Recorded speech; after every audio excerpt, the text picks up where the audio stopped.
বিদ্যালয়ের নতুন বাড়ির নির্মাণ।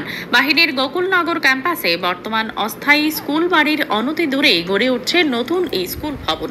স্কুলের পরিচালন কমিটির চেয়ারম্যান তথা বিএসএফ এর গোকুলনগর সেক্টরের ডিআইজি বিজেন্দ্র কুমার কাসানা গুণগত মান বজায় রেখে নতুন স্কুল বাড়ি নির্মাণে নির্মাণ সংস্থার দৃষ্টি আকর্ষণ করেছেন। স্কুলের বহুমুখী মিলনায়তনে আজ অনুষ্ঠিত স্কুল পরিচালনা কমিটির সভায় ভাষণ দেন তিনি। শুরুতে স্কুলের ছাত্রছাত্রীরা পরিচালন কমিটির চেয়ারম্যান বিজেন্দ্র কুমার কাসানা সহ অন্য সদস্যদের স্বাগত জানান। স্কুলের ভারপ্রাপ্ত অধ্যক্ষ কিষাণ গোপাল মিনা সভার আলোচ্য সূচি তুলে ধরেন। ছাত্রছাত্রীদের পড়াশোনার পাশাপাশি খেলাধুলায়ও উৎসাহিত করার উপর আলোকপাত করেন চেয়ারম্যান। তিনি স্কুলের ম্যাগাজিনেরও উদ্বোধন করেন।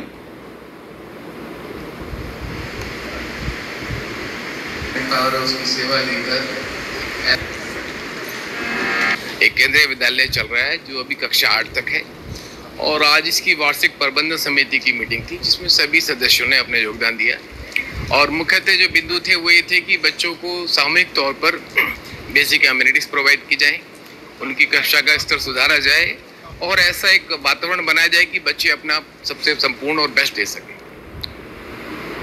ধলাই জেলা স্কুল স্পোর্টস বোর্ডের উদ্যোগে আজ থেকে শুরু হয়েছে